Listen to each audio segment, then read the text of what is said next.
All right. Yes. Enough about us and Nick's monumental task, Herculean task. Go ahead and bring Travis in if you would. Go ahead and Travis. Travis, there we are. How are you? All right, first things first. He looks like he's muted, producer. All right, Travis, can you hear me? I can hear you perfectly. Can you hear me? I can hear you. Thank you for being here, Travis. Travis reached out to me on Instagram. And for those of you who are trying to talk to me on Instagram, bear with me. I had a fellow Instagram. This is the reason that he is the IT department and not me. I don't fully understand it all. But anyway, so if I don't get back to you, I had someone, I said something to them I thought was uplifting, and they sent me back 3 padlocks. I'm like, well, why? And they're like, I'm locked in. I'm like, I don't understand this generation. I really don't. I would not have gathered that. I would have figured something about having a lock. I don't know. Anyway, thank you, Travis, for being here. First things first, everyone. This is Travis. Introduce yourself. Yes, please. And tell us where you are geographically. Okay, so man. First and foremost, nice to meet you guys. My name is Travis Holloman.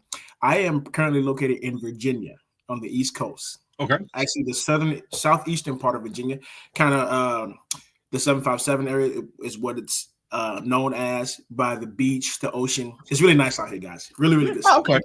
Yeah. We have my sister. Where's Aunt Heather at? So my sister is in Stanton, Virginia, which is the only area I've ever been through. I'm guessing that's the opposite side of the state from you, probably. It was very mountainous. It's about, I think, 3.5 to 4 hours away from where I'm located. Okay.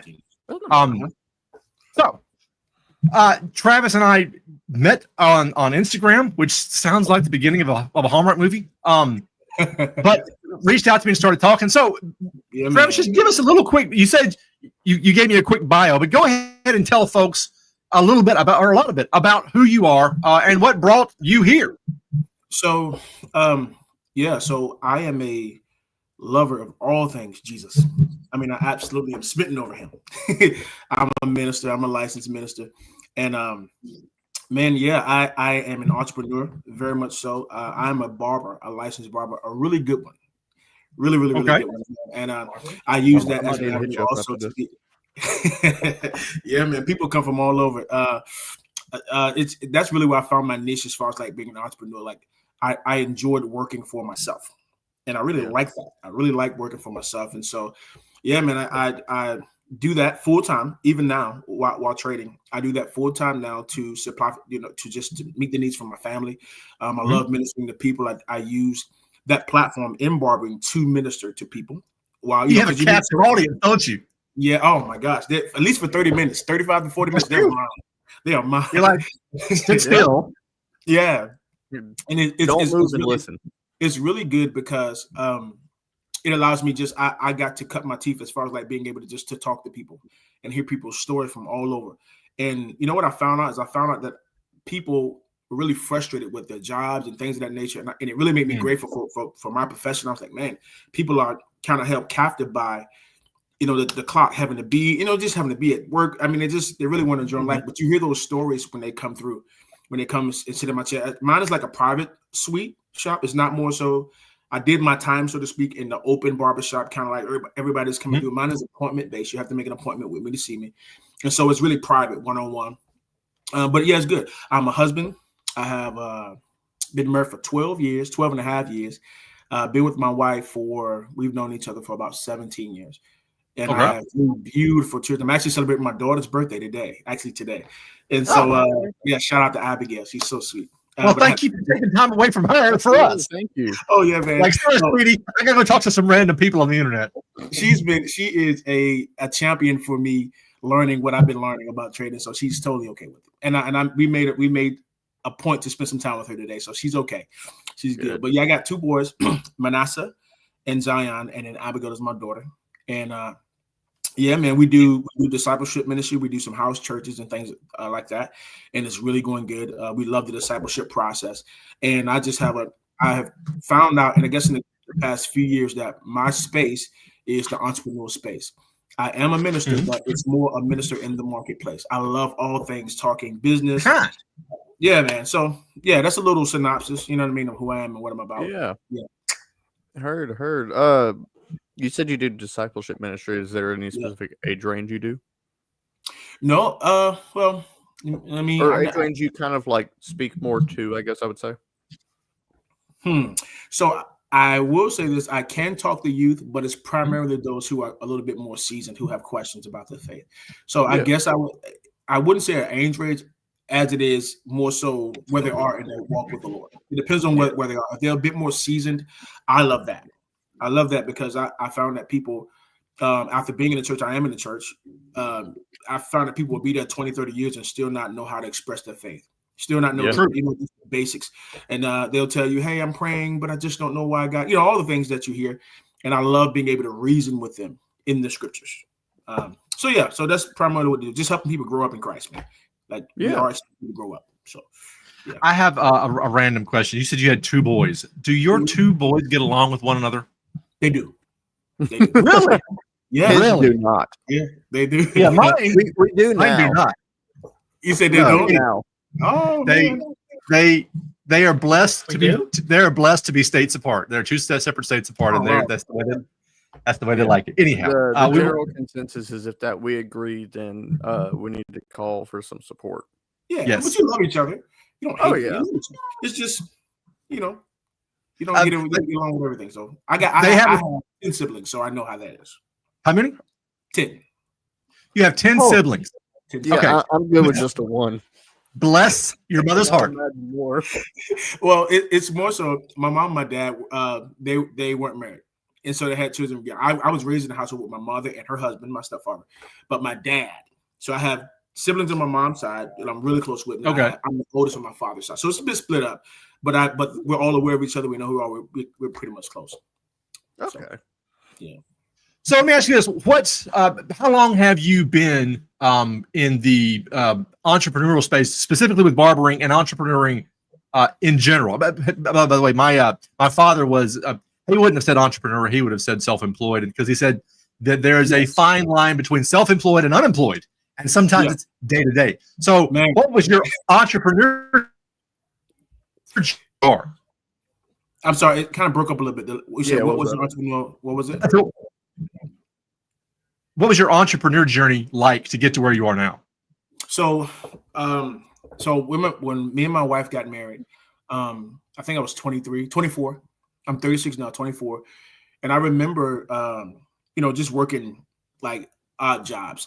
My first job, I used to build houses. I used to do like framing and vinyl siding, like for like a construction company. And I don't use the word hate in my household. We don't say things like hate or can't, but I really did not like it. I'll put that like that. And I remember coming home to her and I said, sweetie, her name is Tiffany, and we didn't have any kids. I just used to say, I don't like working for people. And she, she would listen to that, and she, didn't know how to respond to it. She didn't know what I meant. I didn't know what I meant. I just said, I don't like. I do a great job. I'm a hard worker. Like I whatever I'm doing, I'm gonna do it to the best of my ability. But I found myself, I was not satisfied, man. I did not like. I felt driven. You got to be the work on time, and I'm a stickler for being on time. Like I've been ready to be up here maybe 5 hours, 4 hours. I mean, like since I woke up, I'm big on time, but I did not like being driven like that. So every day having to get up, man, working my fingers to the bone. We really weren't getting ahead, and I got laid off from that job. And then I needed another job, and just trying to make ends meet. Like we could barely pay our rent and different things like that. I mean, it was hard, man. It was a struggle. And so long story short, man, I just started praying into it. Like I remember I had been unemployed for maybe like to shorten it up, maybe like a few weeks, maybe 3 weeks. And I was like, man, we can't, we're really in trouble here. I woke up one morning and I prayed. I said, Father, I need to know what to do. And I got what is called a word of knowledge. This was not my thought. Okay. This thought comes floating to me. Well, inwardly comes up out of my spirit and says, go to barber school. I'm like, what? I mean, I could cut hair. When I was younger, I had a little knack for it, but nothing serious. Like I just knew how to shave myself and different things. I normally have a full beard, and so I just knew how to keep that together. And I said, go to barber school. Long story short, I start calling around, and that day I got accepted into an apprenticeship, which is really difficult to do. I got accepted into the apprenticeship instantly that day, and got a start date to go to a barber school. So I go to barber school. I'm cutting hair in just an old shop, man, really, really old shop. And no one knew who I was. And if you know anything about having to get clients, you need people to really know who you are. Yeah, I imagine. No one, yeah, I mean, no one. I'm there, man, and I'm still not making any money. I'm like, Lord, you told me to go to school, but there's no money, you know. So anyway, I stuck it out, man, and people slowly but surely people started coming in, and then I started to make money. I ended up making more money than any job had ever paid me. At the same time, I had freedom. I noticed that. Yep. So I had freedom to work my schedule. Like as long as I communicated with the clients, I wasn't driven by the clock. Hey, you got to be here. Hey, no PTO, you can't get off. Those things that I really just did not enjoy. And so I found that I like that. I like communicating with clients, and I like working with clients. I like providing a service for them. I cut all kinds of hair, the whole bit, and it just turned out really good, man. And I started just working in that space, like I really for the last 12 and a half years. I'm sorry, wow. 10 and a half years with a two and a half year break of it. I went to we just got back from Colorado. We lived in Colorado for maybe 2.5 years. I was out there. I don't know if I can say his name, but there's a ministry out there in Colorado. Really big ministry. We went out there, did some ministry, and then came back to the area last year and started back. I went back into the practice of cutting hair. And so I've been doing that ever since, man. And it's really delightful. I enjoy it. But yeah, man. How do you go from that? Sorry, go ahead, Nick. Oh no, I was gonna say you said you went to barber school. Did you ever look into like cosmetology? Cosmetology compared to barber school? Yeah, so they're really close. They're really close knit. There's only slight differences. You actually a person who does cosmetology can actually practice barbering because the tests are very, very similar. They only add in a few things such as nails and different things like that. But yeah. So there was a difference for sure. But yeah. How did you wind up in the realm of trading from all of that? I mean, trading, by the way, everybody I've asked about trading, it's always this out of the blue, never heard of it before. Suddenly there's this thing. And tell me about how you first discovered that trading was more than just NFL draft picks and the love of my life. So anyway, it happened in between that little break of practicing barber for 10 years, taking a break. I want to make sure I get the timeline right. I'm sorry, 7.5 years of practice. I take a little bit of a break, go to Colorado. I go to a Bible college out there. Now, in between the Bible college, I'm doing ministry. I'm answering the phones for this particular ministry, worldwide ministry. If I said it, you would know it. I'm on the phone taking these calls from the people. People are calling all over the world. I mean, people are dying. It's heavy, and this was my first time working for someone in all those years. Remember, I said I do not like working. That's true. Yeah. So I'm there, and I knew the Lord told me to go there, so He gave me the grace to be there. So all of a sudden, I'm working. I got a boss. I haven't had a boss in a long time, and it was really like, man, I was like a square peg trying to fit in a round hole, man. It was hard, but I had to learn the processes of working for someone else coming under their leadership. And I started doing that. Great experience. I don't have anything negative to say about it at all. I just started noticing toward maybe the last year. I had already graduated college, so I'm in that transition year of do I go? They have a 2-year program. I did that, but they have an option of 3rd year. I was in the process, so we stayed an extra year in Colorado, praying out, Lord, do I do this extra 3rd year? In between that, I started getting frustrated with the job. I was like, man, why am I getting frustrated? Like I was doing it for a while. It's great. Like, what's going on? And at this time, no one told me about trading. I didn't know anything about trading at all. I really got frustrated. There was, I don't know if you guys experienced this, but this is how I found you, Pepper. You made a statement when I guess you got a little bit of your story when you got laid off, I guess. And you was like, hey, I realized my boss was supplying the needs for my household, not. Yep. When I tell you, it registered when you said that. Everything in me is like, whew. I didn't have the language to express that, but that's kind of what I felt like. I was like, man, I don't like having to.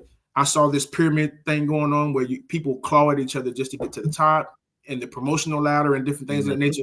And I did not like it. And so I started praying. And one night I was working like close to the midnight shift. I get off, and I don't know if you guys are familiar with MLM. Maybe 2020. I didn't know what it was.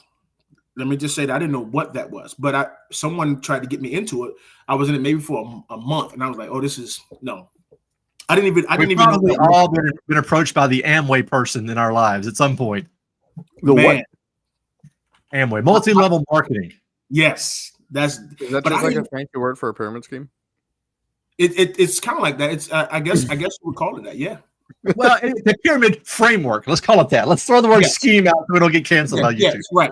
Let's be nice about it. But I noticed. So it had something to do with trading and investing, but it was so the way they were running it was so in that pyramid. They didn't even talk about trading. I didn't connect the two at all until years later. I'm in Colorado and I start praying, and then all of a sudden I see. I can't say her name because I don't know if I don't want to get you guys in trouble, but there's this person up there and she talks about trading. And I remember always seeing these little bars, like the little graph on the chart.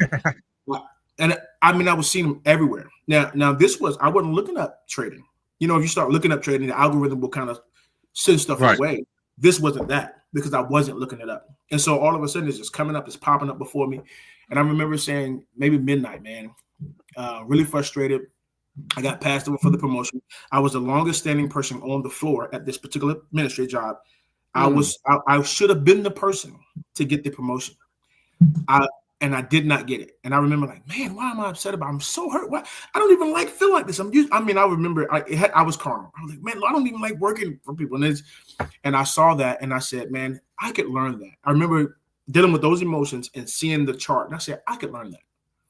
Whatever that is, I could learn it. If they can do it, I can learn it. And I just kept seeing it. Yep. So what I did, just to fast forward for time's sake, I got a Robinhood account. Okay. Super beginner friendly. Didn't know what I was doing. So I put some money in the Robinhood account and found out about I trade options now, but I found out about options and didn't know what they were doing. I just would look at didn't know how to read the chart, any of that. I would look at the I guess what they call it's the feed for the day, saying the market looks bullish, which I didn't even know what the term meant at the time, or looks bearish, and people saying, "Hey, buy," or so I would just press buy, and instantly made $100. We've all done it. I said, "Wait a minute, there's no way I'm working 8 to 10 hour days, man, and barely making $100." Ooh. And I made $100 in 15 minutes. I was enamored. I was floored. Sign me up. Yeah, man. This is where the people in my office tend to say, I'm in the wrong line of business. Man, I'm telling you. Excuse me. So long story short, I did that, and I'm super giddy. All I know is now I'm trying to put a bunch of money in there. I'm just, hey, I don't know what I'm doing, but every day I'll look at the little chart. It says green, and not the bar chart or trading is what I use. I would read what the synopsis or what the sentiment for the market was that day, and just according to it, buy a contract. Didn't know anything about expiration. Didn't know it. I just would buy for that day. The market would shoot up. It was really good to me. It did it again. And I remember my wife like, "Oh, this is amazing! I made another $100, and I haven't got out of bed yet." and then I got burned. How I got burned was I put in a contract, and because I didn't have $25,000, Robinhood has the PTD rule.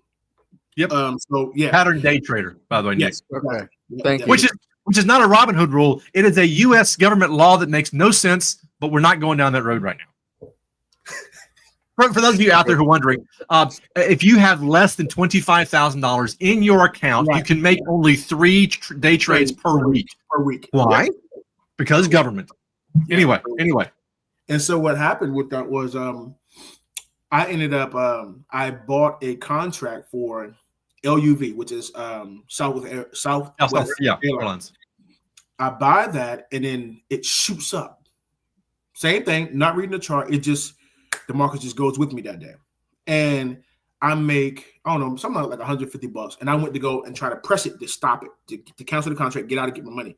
And it wouldn't let me do it. And I was like, why can't I do it? I didn't understand the rule. Why can't I need them? This is my money. And so anyway, a few hours later, the market pulled. I didn't know it didn't pull back, but pulls back, and then I'm at a loss. And I get out of it. I'm like, man. So I make the switch to Webull. Okay. using them as a broker. And so I started doing that, and then all of a sudden they have this this feature up there called paper trading or demo, and I get into the demo account, but I started following influencers. But even as I was doing that, just trying to learn the terminology of trading, like, and I told that to people now that I talk to, like, learn the terminology, And so I started doing that, and man, I got busy with just learning that, man, and started a 2-year journey of getting my soul kicked and beat and stretched and elbowed, just I mean, the market, man. It'll hit. Oh my gosh, it will whip you. It will teach you. Yes, it's a very cruel teacher. There's an expression out there that the market can stay illogical longer than you can stay liquid.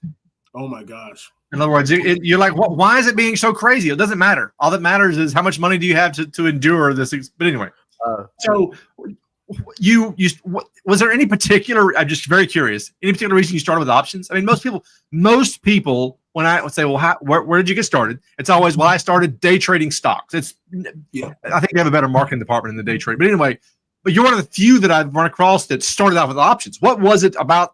Was there any thought process behind it, or was it just where you happened to land and you don't have any idea why? Man, options as opposed to stocks. Yeah. So I guess what happened is I started following influencers. There was a particular influencer, and she kept mentioning stock options. Yeah. So I guess I would have to say that. Now there are these little telltale signs. Like I said, I'm all things Jesus. So I just believe he speaks to us. I really do believe that. I can hear God. And so there was signs. I heard about Forex and the foreign exchange market, and I learned how to read the chart with Forex, but started trading stock options. And strangely enough, there was this movie before I even knew what trading or anything was. It was called Stock Option. The movie had nothing to do with finances at all. It was some romance movie. But I remember the term stock option. And so when I started trading Forex and this girl mentioned stock options, this particular influencer I'm listening to, I just naturally, man, I've heard that term before. And I guess I went with it.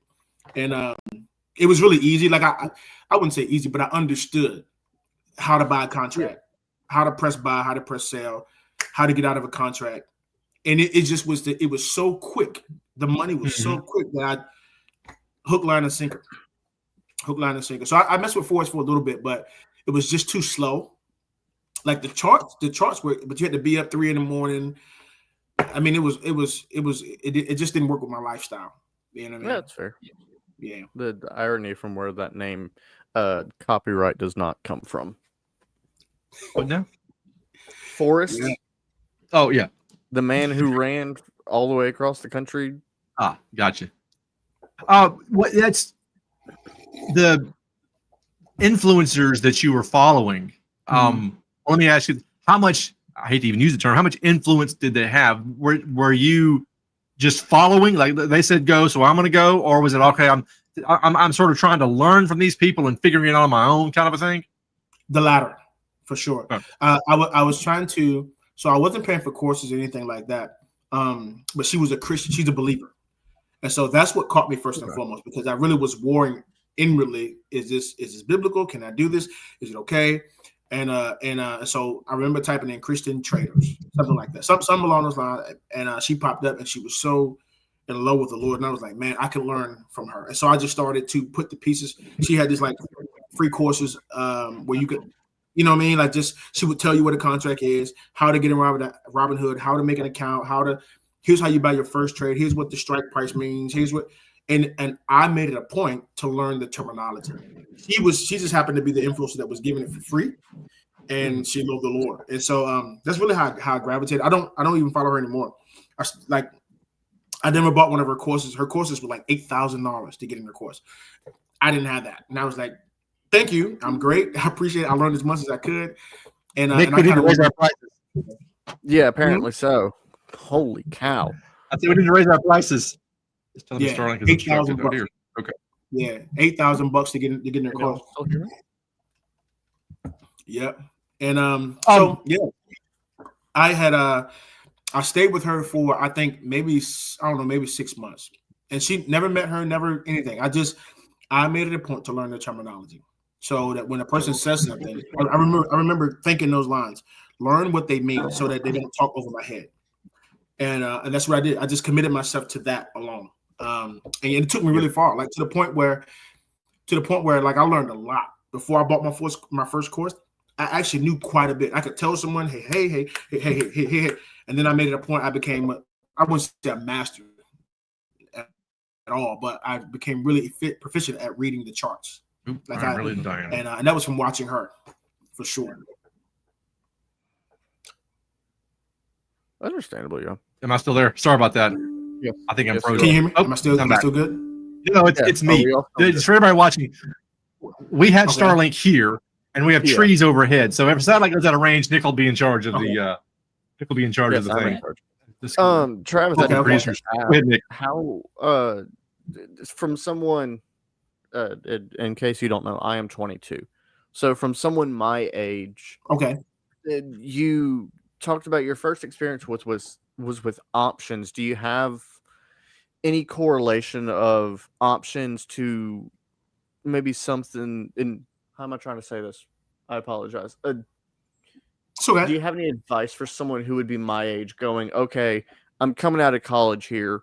What are options? What can I use? What's a tool that I can use to be able to understand this more clearly? Man, I'm going to say something that probably I've heard everybody say, and for a long time I disagree with them until I realized they were right. I would say, man, and if you're interested, if you know anything about anything, you can shorten your learning curve by investing in a mentor. 100%. Yep. 100%. 100%. The tailspin that I went in, man. Hang on now. Don't gloss over that. I want to hear about the tailspin. Oh, after you finish answering the question. Yeah, so I would, yes, absolutely. So I would say that so apparently you've heard it from somewhere. You have the knowledge of either stocks or trading from somewhere. I would say what I can tell anybody is learn the basics as far as learn terminology. Whatever instrument, it may not be options, but anything. My situation, options. Learn the terminology that they're using when it comes to options. Then get into looking for your mentor. Everybody's not a good mentor for everybody. Like for me, I don't like people cursing and fuss, and the YouTube is filled with that. People just being, you know what I mean? Woo, woo, woo, hey, look at my car. I'm not anti being blessed. I want to be blessed, but just they don't resonate with me. Find someone who resonates with you, and already have the working knowledge of what it means to trade. You know, and you can do that on your own. There's enough free stuff out here. You can learn it on your own, and then apply that with the mentor, and let them correct some things a little bit, and let them ask questions right away. Just like, that would be my advice to anybody for sure. Okay. Yeah. So my thing is all about discipline, and I am of the opinion, and this is just me, that trading is as much a spiritual journey as anything else. Oh my Lord. What has your discipline journey in trading been like? Talk a little about from, going off the rails, maybe. You mentioned the word tailspin, and I want to pile on, but what does that mean?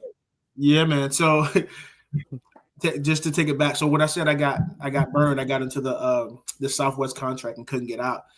I just realized how much I didn't know. Right. Yeah. And because you watch these lifestyles of people who trade, the first thing that draws you is the freedom, the money, all these different kinds. So there's this lack of patience that I developed. For me, I became extremely impatient. I want that now, and had no idea that you have to become the person before you see those things. I agree with what is it Pepper? Should I call you Mr. Bradford? I don't Pepper. Okay, Pepper. I agree with Pepper 100% that for me, everything is I don't over spiritualize everything, but I do believe the majority of things are spiritual. And so I realized right away that Lord, I'm going to need you to help me with this. Like I'm going to need that. And so what happened is, man, I funded an account with $500, and I think it was I think it was, man, it's been a while. So I think it was about either $250 or something like $250. That's all I had to do, and I grew it to $500. Wow. Without knowing what I did to do it. Had you time period? How long did that take? About a week. Holy cow! Okay? So about a week. Risk management was not a natural gifted. Man, I didn't know what risk management. You could I couldn't explain to you. If you asked me, had you asked me what did you do, I could just tell you what button I pressed, and things of that nature. And then I blew that account, and it hurt so bad because I was like, man, I don't know what I did. How did I blow it? Like, what is going on that the money's there and then the next minute is not there? Like overstaying in trades, I had no idea what any of that was, and so. Man, it took me a long time so my journey took me to the chart right away. I said, I got to understand the chart. I got to understand what an uptrend is, a downtrend, so on and so forth. But all the while I'm putting money in this thing because I'm being impatient. And so I'm still trying to, I'm trying to make money. I just want to make some money. And boop, down the toilet. Boop, down the toilet. And it's weird because you can't, you can tell people you trade, but I don't recommend you telling people who don't trade. Yeah. Because they can really discourage you, man. What do you do? I mean, you're gambling, and I don't gamble. So all those thoughts, right? The enemy will bombard the mind of you can't do this. This is too difficult. You cannot. This is just your wife. If she did God really say that you were supposed to do this? Is that did God say? I mean, that's his favorite line. He's been using that for a long time. You got just the one bullet is done. Man, I'm telling you, man. And I found that you got to be able to answer him when he does that for sure. But I blew some accounts, man. Dealing with that, and so it was real hard, man. It was real hard because I found myself really frustrated, and I was asking the Lord. I said, Lord, like Proverbs 13:12. I said, I see that scripture where you said a good man leaves an inheritance for his children, but how can I leave an inheritance if I don't have? I can barely pay my bills. Now, I'm paying them, but it's just that. That's it. And so I was really impatient because I was trading with that in my mind. Like, man, I want to generate something. I want something for my family, man. And so, yeah, man, I went downhill really quickly as far as in my mental. You know what I'm saying? Like, trading will have you oppressed. If you don't have something to for me, it's the word of God, me, my prayer life, me talking to the Father, asking the Lord to help me. You know what I'm saying? Like, that goes to if you can, while you're answer this question that's popped up. I don't know if you can see that or not. I'm sorry. Have you ever worked so hard, lose all your gains? And how did you bounce back? Absolutely. Yeah, absolutely. That's essentially what happened when I was born. When I blew the accounts. One in particular. I understood. I had some understanding at this point. I was making, a little bit of here, a little bit there, and then I would lose it, right? And then I would be up this day, and then within a moment of time, because I didn't know I didn't know the expirations. It was still a lot that I didn't know. The money would disappear, and I could not tell you how. Well, I found out about risk management. I heard a lot about risk management, and I didn't know what it was. I kept hearing people say it's the most important part in trading. It's everything when it comes to trading. And I did not get that. I didn't understand that, and I didn't know what risk. I didn't know how to set a stop loss. You know what I mean? I didn't know any of that. So I would get in the trade, and when the trade would go against me, say I'm $150. The trade would go against me. Instead of taking me out at a loss of $50, the whole thing is gone. And I'm like, man, it seems the money dissipates quicker than it adds up. So if a trade is going your way, it may take a little bit to go and get where you, but when it goes, man, it goes.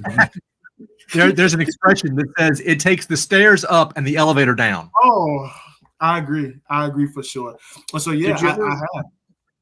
Did you ever find yourself watching the trade after you had put it in, just kind of sitting there? I mean, like Pepper said, just, watching it go up the stairs, waiting for it to hit the elevator. Mm-hmm. Yeah, well, I wasn't waiting for it to hit the elevator. I had this false hope thinking that it's going to continue to go up. Yeah. Because at this point, I had hope. People call it, or they sometimes call it buy and hope. It's like, maybe it'll turn around. that thinking, and I didn't understand the chart. I'm primarily a technical trader, and I do use some fundamentals, but very, very, very, very little. I've had a lot of success with looking at just the technicals.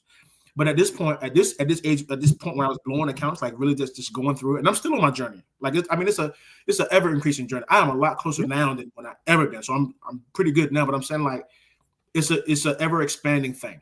You constantly have to make these adjustments inwardly. But I want to tell you the thing that kind of changed it for me is because I was getting these contracts, and I like he said, it would go down so fast. I didn't understand risk management. I didn't understand stop losses or any of that. I didn't understand a stop loss is risk management. So I remember sitting at work and I'm going through it, man. Trading was affecting me so much in losing.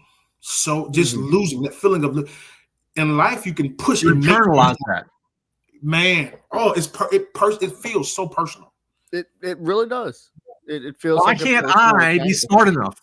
Oh my gosh. It's especially when that framework mentally works everywhere else in life. That's true. The harder you work, the better you do everywhere else. You can go.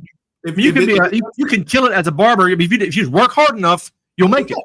Yeah, it's work. I've done that as a barber to the point where people come from all over that. But I was able to push, focus. I can make this happen. Trading is the exact opposite. You don't make anything. IT might be the harder you work, the more you lose. Well. And I did not have a mentor. This is why I fight this myself. Yeah, man. Yeah. This is why having a mentor, I think, is extremely important. I was anti-mentors at first until, man, I just realized if you have someone to help you through the thought processes, it really helps. I was sitting at work and I was internalizing stuff. I'm like, man, this sucks. I don't say stuff like that, but I felt the thoughts, and Satan will oblige you in those thoughts, and I'm sitting there to the point where I'm cutting hair, man, and I'm not engaged. I'm really not engaged with what I'm doing for my client because my mind is on trading. I'm thinking about, man, I really want this to work. So I stumbled across this book. This book, I recommend it for anybody getting into trading. It's called Trading in the Zone by Mark Douglas. Yes, Mark Douglas. Mark Douglas, bless his, God rest his soul. He helped me because I am I know this about myself. Trading will expose things inwardly, right? About how you function. I thrive on being places early, right? I like systematic stuff. Mm-hmm. So I like 1, 2, 3, 4, 5. And if I get 1, 2, 3, 4, 5, then I can move 4, 5, 3. I can move in between. But give me 1, 2, 3, 4, 5 first. And I realized I didn't have that framework when it came to trading. For me, it was just, hey, look at the charts. Here's what I think is going to happen. There's no trading plan in work. There's none of that stuff. I'm not looking at any of that. Here's what I think is going to happen based off my limited knowledge. I'm buying a trade. I have nowhere in my mind where I'm getting out if it goes against me. How much am I willing to lose? Right about Mark Douglas, I'm sitting in the parking lot at work and I'm really going through it and I'm listening to this book. Chapter 4, he talks about the mechanics of trading, getting into a mechanical framework of trading. Mm-hmm. And man, I tell you, the way he explained it, hope sprang up immediately. I said, oh my gosh, because I didn't realize how sporadic I was when it came to the charts and getting in trades. I couldn't tell you why I got in a trade. I just said, hey, it did this. And so I think and he helped me put some pieces together. Like listen to that whole book, help me put some pieces together to create what they call a trading plan. What do I need to see to get in the trade? Then I learned about risk. He said this. And I heard people talk about risk management, but nobody put it the way he put it. He said, don't think that you've accepted the risk of trading because you are actually trading. Mm-hmm. He said, no, accepting the risk is per trade. You accept the risk per trade. Step by step, every trade by trade. That was the game changer. That was the game changer because I said, wait a minute. I'm thinking that I'm accepting the risk because trading is risky. I personally believe it decreases in risk once you get the knowledge. Everything's risky. It's risky staying at a job for 50 years and then having let you go. Everything requires some level of risk. Going to barber school was a risk. Yeah, absolutely. I mean, there was no telling it was going to work. It's just you gotta pick your risk. And when he said you need to accept the risk per trade, like before you get in the trade, already accept internally that if this trade, now see, that's what I was fighting. I don't want to be wrong. What do you mean? What do you That's mean? right. Pride. I want to be right. No, I'm going to be right. Don't, and if I'm not right, I'm gonna make it right. I'm gonna go back in. I'm gonna go back and revenge trade. And then you revenge, and then you lose all. Until you get. By the way, for those, Mark Douglas's, it's one of the most famous trading books out there called Trading in the Zone. I believe it's still there. There's a free audio version of that on YouTube. If I'm not, once upon a time was still on YouTube. I believe it's still on YouTube. It's 6 hours long, but yes, I would highly recommend. Attention span. I'm sorry. Well, we know that, but anyway, yes, continue. So, no, how did you connect this? You had this epiphany moment from let's call it a technical standpoint. Mm-hmm. How did you bring it full circle and connect your faith into what you were doing as a trader? The Lord gave me this. One day I was having a really hard time, and the Lord this sounds weird, but you would understand this. The Lord speaks to me through trees and life. Okay. Yeah. I'm an avid reader of the Bible. I have my Bible right here. But if you know anything about the Lord Jesus, he would use whatever. He's a rabbi. He'll use whatever. They're sitting on the side of a mountain, and he looks around and says, "Hey, you see that tree? I'm the vine and you are the branches." He would use whatever was near to paint the picture. And so I personally believe the Holy Spirit still teaches that way. He'll use whatever he can. Our faith is Hebrew, they use pictures. And so he gave to me this framework of a farmer. Farming and trading are very similar. Absolutely. Extremely similar. Patience is the key. It is required. Yes. If you are going to see any fruit at all, you cannot keep going out there and dig it up. You can't dig it up. You can't plant today and harvest tomorrow. You can't. And that he started to connect the pieces to me. Ecclesiastes chapter 11 talks up those first few verses are big on investing. Cast your bread upon the water, right? After many days you'll get it back. Then I read this phrase. I think it's I read about verse 4 says, "He who looks at the wind will never reap a harvest. He who looks at the wind before sowing will never harvest." And it went off. He said, if you are constantly thinking that everything has to be perfect before you get into the market, if everything has to be, all the conditions have to work, he says you'll never sow. You're never going to reap a harvest. Yeah, you're gonna have to. And he's talking about risk. He's talking about risk. See a person who, and this how he pointed out to me, a person who thinks, I don't want to mess my seed up. It's raining. It might rain today. I can't put it out there. I'm not going to do it. I needed to be. They're afraid of releasing that seed or that trade. It's looking for the perfect environment when the right environment's never going to be there until you find it. And the secular version of that is analysis by paralysis by analysis. But the ultimate, it all boils down to doubt. I heard a preacher one time, and I heard a preacher one time. It was. Are you familiar with Myron Golden? I am. I love Myron. And he was one that pointed out that when Paul says, I'm sorry, not Paul, the writer of Hebrews says that the sin that so easily ensnares all is doubt. And all of us, what?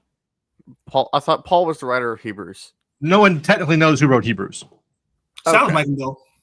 It does sound like him. Sound like him. That's what I've always thought. But doubt.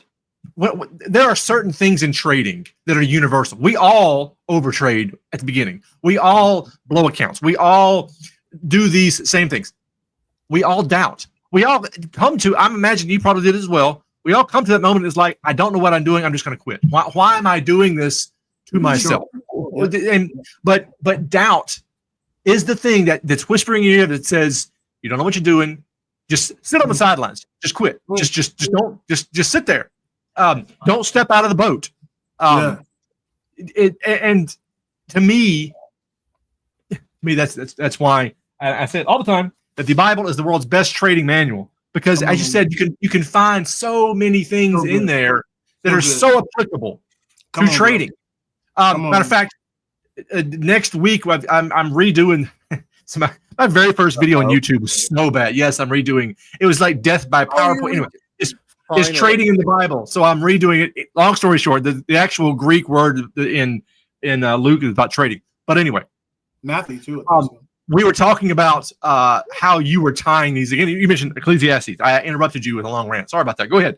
No. I love this. I love it, man. This is what actually drew me to start listening to your podcast. I was like, man, this guy, he gets it. He just gets it. I told my wife, she was like, who's he? Because she's been a part of this journey with me. So I'm like, but I like him. I like him. And because you were tying your faith together with trading. And for me, it speaks to me. It's just, maybe it's not for everybody, but it speaks to me.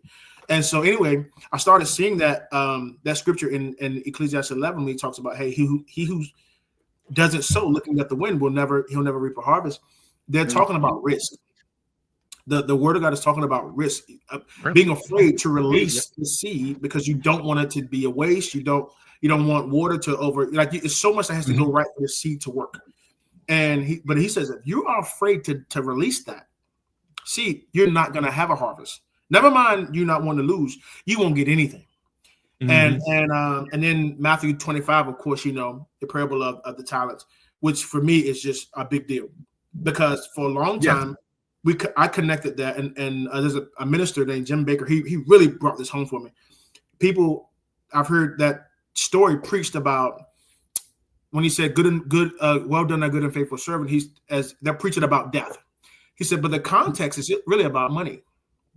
And I had never thought about that. Much as I studied, I just didn't see that, but I went back and read it again with that in mind. He says, it's really the good and faithful servant is not a dead servant. It's a servant who's a good steward. Obedient.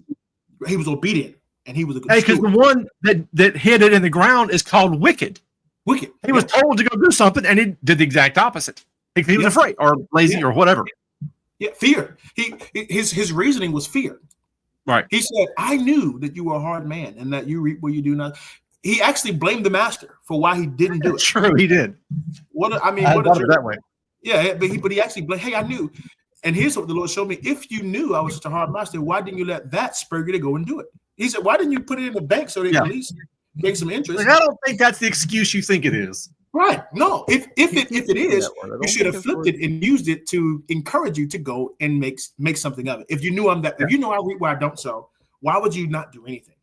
Yeah. If you know I'm coming to get something. So anyway, I heard him. I just read the Spirit of God just spoke to me about that and helped me to understand that hey, you really need to be a good steward, and that it's biblical to expect interest or to use what you have and begin to trade. The word is trade in that. I think verse 16 as well. Yes, he says, it is. I went out and traded with it. And I remember I have this Greek thing on my phone where I can look up. I look up words all the time. And it actually means to exchange, to take something in exchange. Do the work of a trader, yeah. For gain, for the purpose of gain. When I saw that, man, I said, okay, but what are all of these guys have in common? In Ecclesiastes 11, the guy who doesn't sow is a guy who's afraid of risk.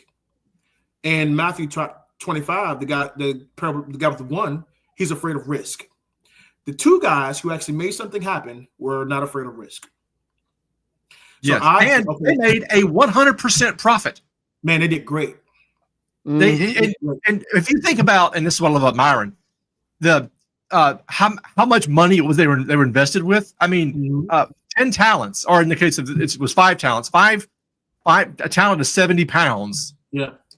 70 pounds of gold at 16 ounces per pound times 36. It was like $5 or $10 million, and they doubled it.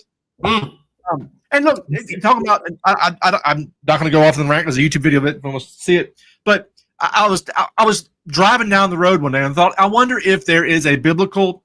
And then, okay, I'm going to get through a sentence here. I'm going to finish a sentence. I promise. You're doing good. You're doing good, man. God speaks to you through various means. I want everyone to hear me when I say this. God is not sarcastic. However, because I speak in sarcasm, I hear in sarcasm. It's one of my love languages. So anyway, as I'm driving down this road here, approaching my house, I wonder if there's a biblical concept about placing a take profit. I wonder if I could find it in the Bible. And I hear again from the back seat, like, yeah, gee, I wonder if you could look in the Bible and find an answer for that. And I go to Matthew 25, and I see these two guys. One was given 5 and he made 5. The other was given 3 and he made 3. I said, okay, well, the first guy makes 5.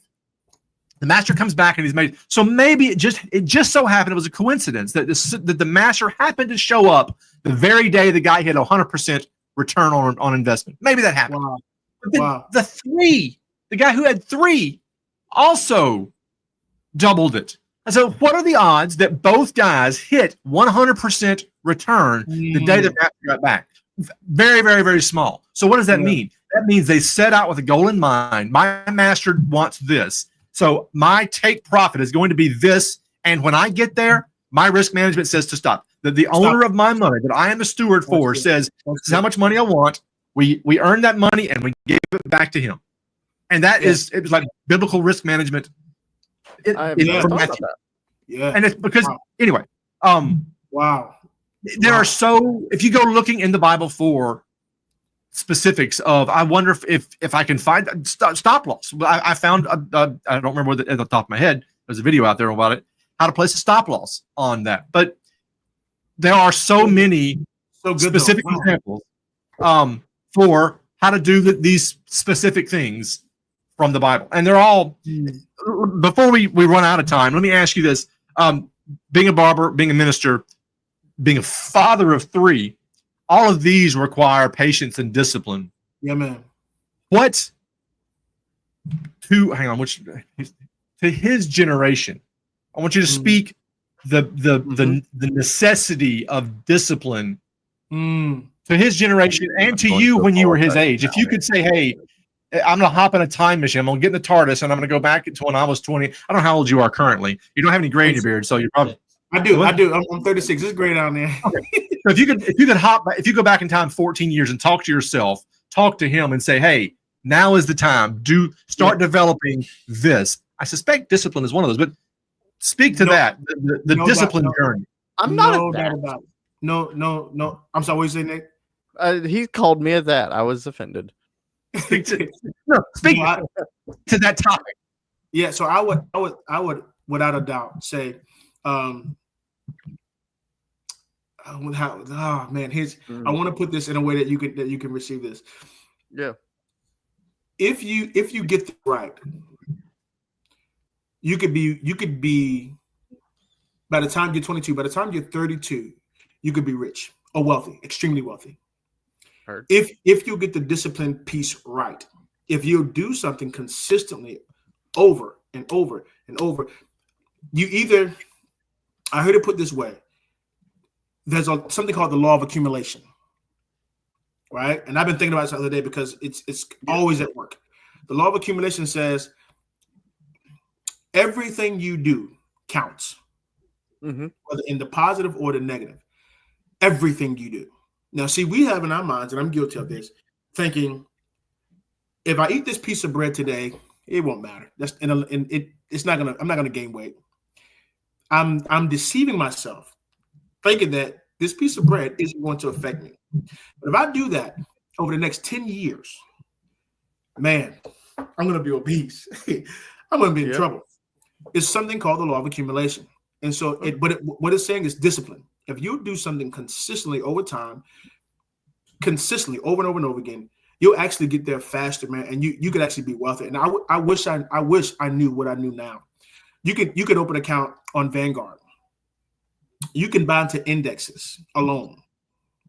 You could follow the whole, you could track the whole stock market as a whole. You can buy shares of it, or you can buy just buy the index itself and just track it. If you put money consistently in there over the next 10 years, you by the time you're 35 to 40, you would never work again. You wouldn't have to. Because the market is constantly, it will grow those finances for you. This is stuff that I didn't know. But a lack of discipline on my part, you know what I mean? I'm now starting to get it. I'm starting to get tracking and stuff like that, man. But I would just encourage you, man, whatever you're doing, either get this right or live in someone else's dream. Huh. Ooh, say that again. Wow. Either get this right or live in someone else's dream. So that I had this thought. I was working for someone, and I had this thought. This was horrible. I said, man, the people who own the building, the people who are in charge, they're having a blast, man. They're pursuing purpose. They're out. They're on the, and I love golf. They're on the golf. They're having a blast. They're free to preach Jesus. Everything's fine. But the people who are working for them, I noticed everybody was just barely making it, man. And they did not even like it. They didn't even like what they were doing. I said, I'm living in, but see, the person who was disciplined enough to just put the hard work in and just do this, built this thing. And yeah, in his mind, he's thinking, hey, I'm providing jobs for people. This is his dream. I'm going to employ people. This is going to be great. But we're living inside of someone else's dream. The person, because we wouldn't do the hard thing, because we thought I have enough time. I could mess up a few years. I could do this at 29. Man, you're actually behind. You know what I mean? And so I tell people the law of accumulation, man, being disciplined and keeping the vision in front of you. Like I tell it when it comes to trading or anything, but namely for me, like in this season trading, this is why I put my why in front of me. Mm-hmm. Why do I want to get to X, Y, and Z? What is it going to do for my kids? What is it going to do for my children? What are they going to live in someone else's dream, or are they going to live in the one I created for? And so I just leave an inheritance to his children's children. You know? And I'll say this, and I'll be quiet about it. To just the young generation, not only do you want to leave an inheritance, here's the thing that speaks to me. I want to enjoy the inheritance as well. That's right. I don't want to have life insurance and have all this stuff set up and then croak. And then they get to enjoy. I actually want to create a life to where I'm healthy.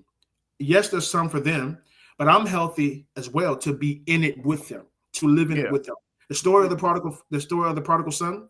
The beauty of that is his dad had enough to give to him, and when he came back to restore, he had such abundance. He had such abundance, man. And I just believe that's the kind of God that we serve. The Father only deals in multiplication. Nowhere in Scripture will you see add and subtraction. He only deals in multiplication. The original mandate is still the same: be fruitful and multiply. Absolutely. Yeah. And the thing that I love the most from Myron's talk about that is that be do have. It's you have to be the person that is willing to work hard, to be somebody new, to have the discipline. It's doable. We all think a good man leaves an inheritance to his children. And by the way, for the ladies, again, I've been through the Hebrew. It's an adjective. Good. It doesn't say man. We automatically think inheritance is money, but it's also skills. One of the things that I am most blessed with right now is that this one, Mr. Producer, the IT department and Mr. Producer over there, both in that direction, are with me in this journey, learning the skill of building a business. Come on, man. And when I'm dead and gone, they'll still have that skill. Yeah. Wow. It's not only what you make, but how you make it. The story of the servants and with the talents, they were constrained by their master's reputation. They had to go out and trade. They were not only entrusted with his money, they were entrusted with his good name. Yeah. And that meant that they had to behave in a certain way. And I tell the story all the time. Imagine if you made so much money, you came home into your family and said, hey, we're going on a trip around the world. They're like, no, we don't want to spend time with you because of the way you behaved making that money. So it is inheritance is so there's so much wrapped up in there. We need to come back around and do that whole thing again. We definitely look at doing this again. And Travis, you mentioned that you enjoyed or you wanted to be able to enjoy the inheritance that you want to leave. It sounds almost you want to be able to leave the inheritance, but also be able to create I would say emotional inheritance for your kids to be able to say, this is what I got to do with my father and with my mother. Absolutely. Because of what happened. You got it, bro. You got it, man of God. And that's important to me because my dad wasn't present. You know what I mean? Mm-hmm. And he's alive today, but he just wasn't. I know who he is, and we spent time together. but he wasn't present. You know, some of us work, and this wasn't his situation, I'm saying, but I work so much. There are times I'm working 10 to 12-hour days. My kids the other night like, Dad, you're not home yet, because I'm working, right? Is I don't want to be that dad who I provided for them, but I wasn't present. Yeah. Why? Because my time was allotted to working and grinding and slaving, and I want it's wealth for me, finances for me. It's actually going to generate time. Yep, freedom. It's right. It's an increase in time. So the increase in finances also, if you manage it and steward it well and don't become a slave to it, will give you an increase in time. You get to spend time as a currency. That's the only currency. Biblical principle. Redeeming the time. Amen. You got it. Come on, man. Woo. I love that. I love the scripture. So to hear somebody I love it. God bless you. But yeah, you're correct. Why? Because time is the currency that you don't get back. Exactly. Yeah. It's not a dollar. I can put it out there and it'll find its way back to me. I'll make whatever. But that time, once it's gone, it's gone. It's gone. And the finality of it, you only get a little bit of.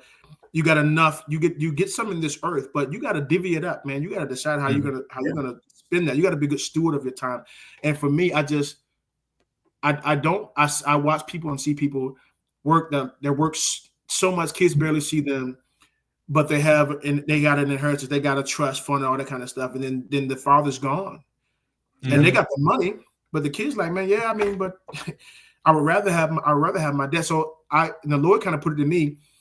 It's biblical to leave an inheritance, but you also need to spend time with your family. Like exactly. God is a family kind of God, man, and I think that's what I'm trying to say. It's just he's about family. He's not about us spending our lives trying to just to make a living, man. Like it has to be more than that. It has to be a bit more than that, man. So that's what trading is to me. Trading is my overall end goal with it. It's not to just become some elite trader.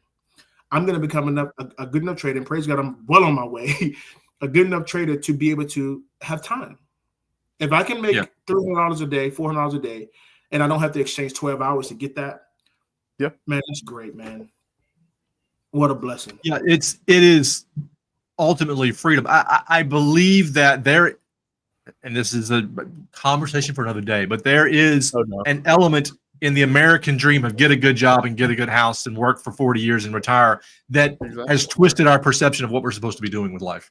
Yeah, man. I mean, you talk about Ecclesiastes. To everything there is a season and a time for every purpose under heaven, and we're not meant to. We weren't meant to live this way. I don't believe, and I think that one of the things that I'm blessed to my eyes being open to his generation and his generation, that for all of the criticism that they get. They seem immune to this. Just go out and get a good job and work 40, 80 hours a week, 100 hours a week, and your family, and earn. Whereas they say, no, how we spend our time is as important as how much money we make. I would love to see this generation be the generation of entrepreneurs that my generation was told to go get a job. Better ways.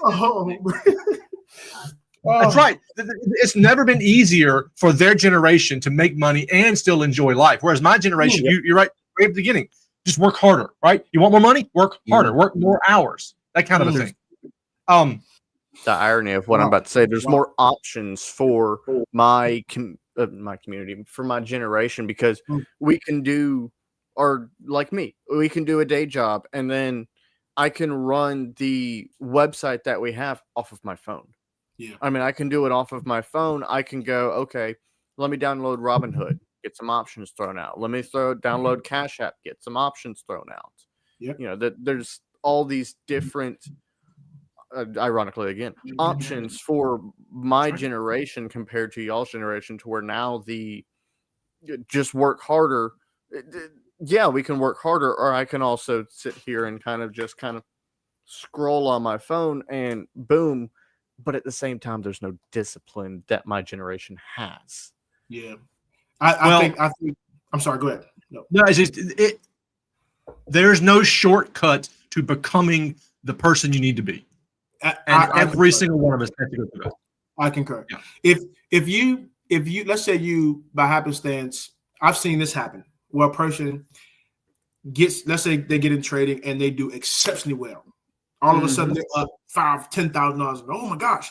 You know what typically happens, and Pep, you can probably, they'll lose it. Gone. Straight and straight. I mean, it happens to all of us on mine on a much smaller scale. They'll lose it for a lack of being the person who can steward that. They don't know how to. It is the struggle that changes you into the person that can, the way Myron puts it, the thing that you went through to get there is what will keep you there. Amen. If you, for instance, if you go from 250 to 500 in 1 week, chances are you're not going to keep that 500 for more than a week. But if you struggle and scrimp and you slowly work your way there, you are it all comes down to us. Yeah.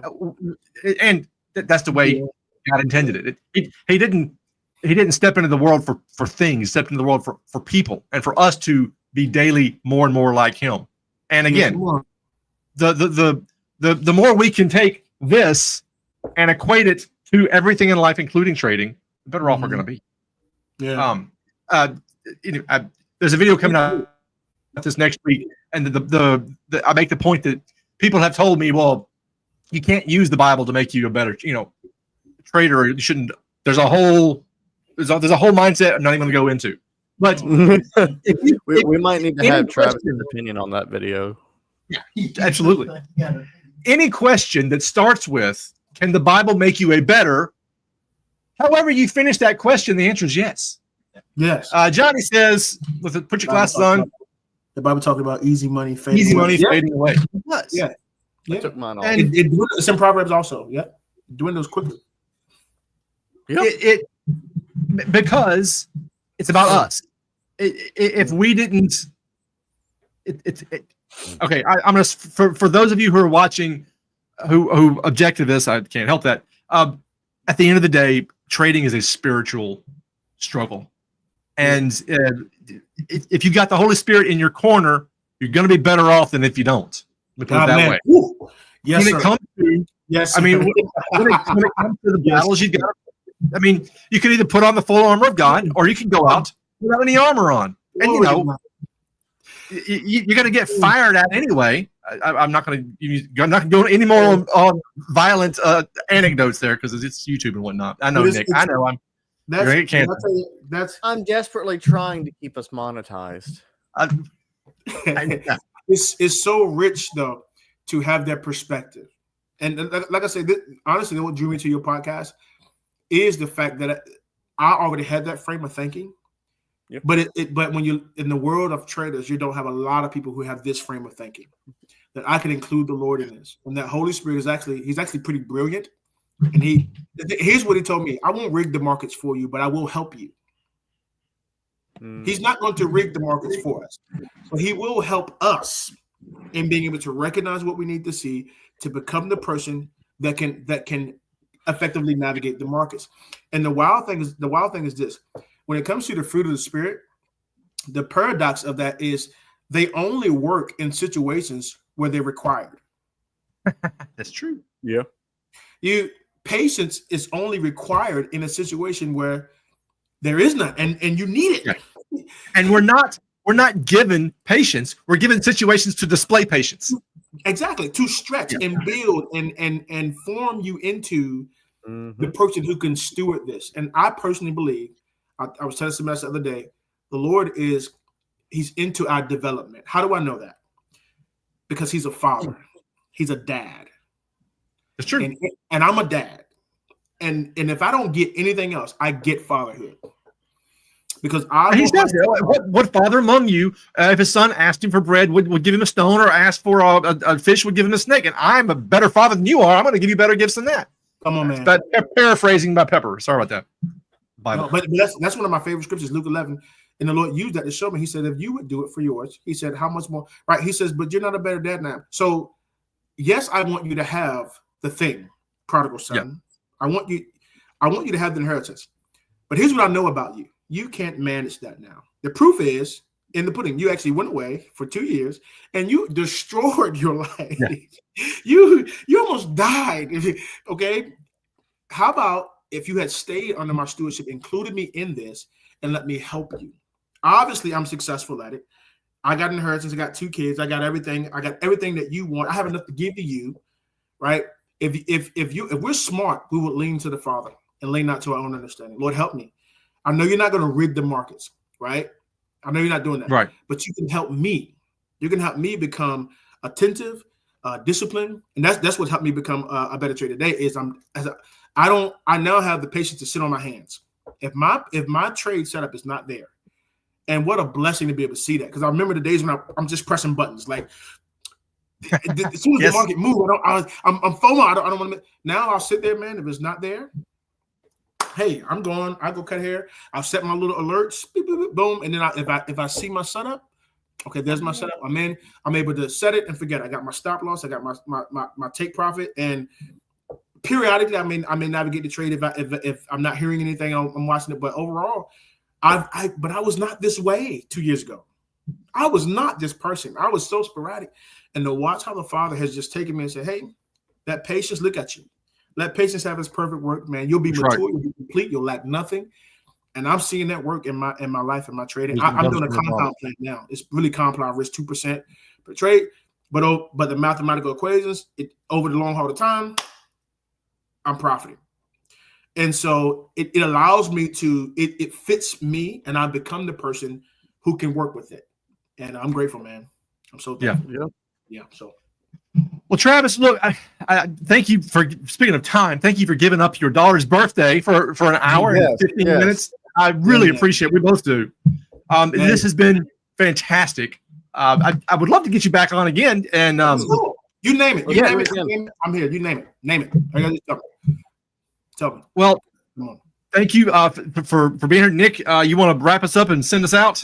Yeah. Well, I normally have an outro button that I can click. Well, and it's been a great week, Travis. I greatly appreciate you coming on. Absolutely. We're definitely going to have you back on, but that's all we have for this week for the Godly Trading Podcast. Check us out. We have a new page for the website, godlytrading.com. We have all our stuff there, but until then, see y'all next time. See you.